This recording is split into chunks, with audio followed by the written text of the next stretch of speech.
जो अभी का राज्य नेतृत्व है उसको बहुत सारे सवालों से घेरा है, जिसमें अखिलेश सिंह का नाम मैं लेना चाहूंगा, जो आजकल वहाँ कांग्रेस के जो ये है, मैंने कांग्रेस कमेटी है वहाँ है, उसमें नेशनल उसमें चले गए रोल में, लेकिन उन्होंने कायदे से सवर्ण मतदाता जो कांग्रेस के साथ जुड़े हुए थे उसको लेकर के बहुत सारे सवाल किए, बहुत सारे सीटों पे टकराव के प्रसंग।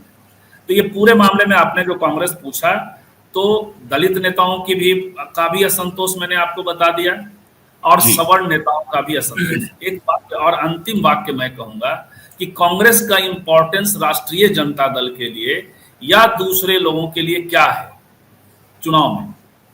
फिलहाल मुसलमान और सवर्ण।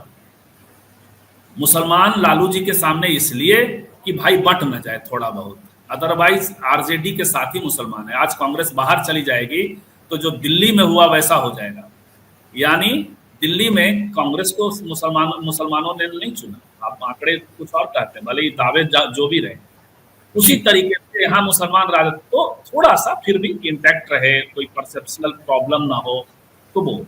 और सवर्ण इसलिए कि राजद पहली चॉइस सवर्णों की नहीं है, पहली चॉइस बीजेपी, दूसरी चॉइस ये कांग्रेस है।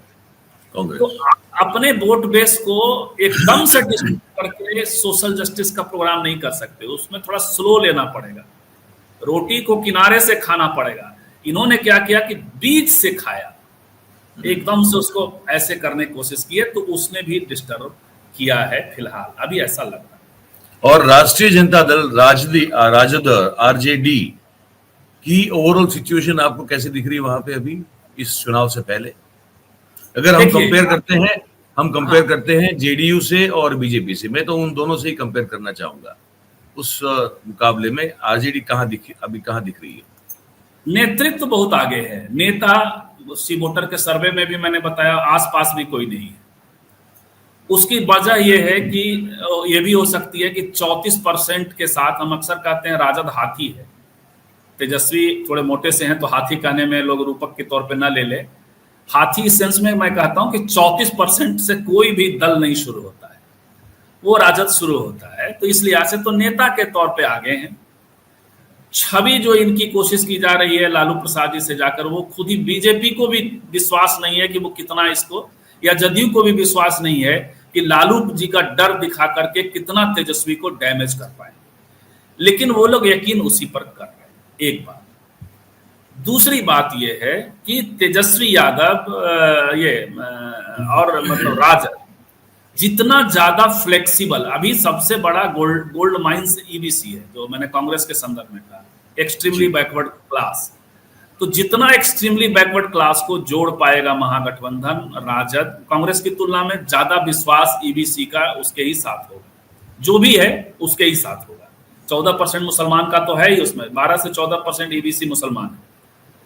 तो वो जो है ईबीसी के लोगों को टिकट देना, दूसरे अन्य जो प्रभावित जातियां हैं ओबीसी में भी, जैसे कुशवाहा, तेली, तो ये सारी चीजों का समीकरण बना के यदि वो 40-42% तक पहुंच जाता है, तो 6-7% वोट का मामला है, वो पहुंच जाते हैं तो सरकार, नहीं तो फिर हर तरह से बीजेपी सेंटर में है। यहाँ ये नीतीश जी का आप जान ही रहे हैं, मैंने कहा कि वो मजबूरी में भी बने हुए हैं।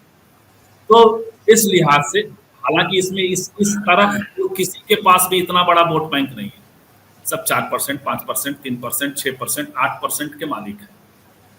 नीतीश जी को वोट, जदयू को मिले वोट को यदि नीतीश जी का वोट मान लीजिएगा, जो नहीं माना जाना चाहिए, तो 15-16% के मालिक है। तो सब मिलाकर के फिलहाल जो जदयू और एलजेपी और जीतन राम मांझी जी की पार्टी और बीजेपी को जोड़िएगा, तो वोट परसेंटेज के हिसाब से एनडीए अभी आगे है।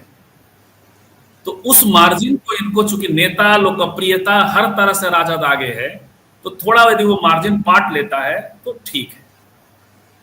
और इनके एंटी इनकम्बेंसी से, एनडीए के एंटी इनकम्बेंसी के कारण और दूसरे अन्य कारणों से 7-8% वोट नीचे गिर जाता है, तो फिर राजद आगे है। एक बात। दूसरी बात कि अभी तो चीजें अभी हुई कहाँ है, अभी तो अगस्त सितंबर में कौन इधर रहेगा, कौन शुरुआत बात।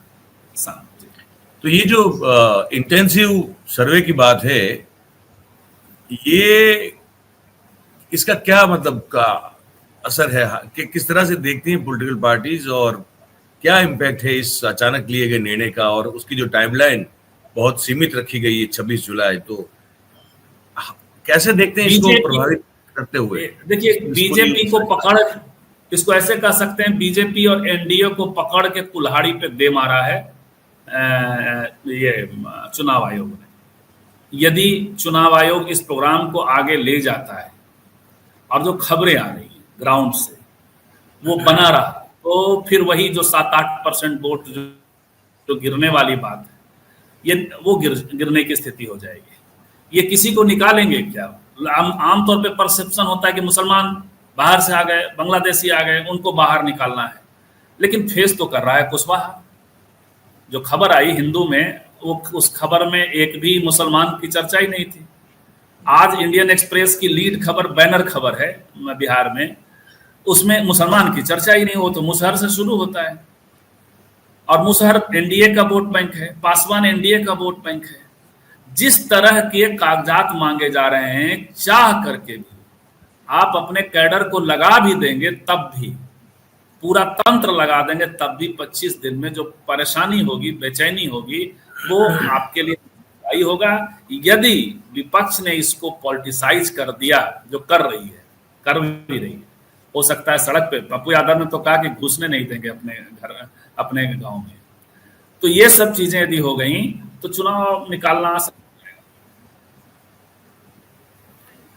कुल मिला के संजीव भाई, ये जो हमने हर तरह से हर परिस्थिति को समझने की कोशिश की, अगर इसको सम अप करने की मैं कोशिश करता हूं अभी, तो इसमें मुझे जो दिख रहा है वो ये दिख रहा है कि ये एक ऐसा चुनाव होने जा रहा है बिहार का, जो अब तक के राज्यों के चुनाव में सबसे महत्वपूर्ण और जीतना बहुत ही जरूरी हो ऐसा चुनाव है मोदी साहब के लिए। मैं नाम मोदी साहब का ले रहा हूं इसमें, ठीक है।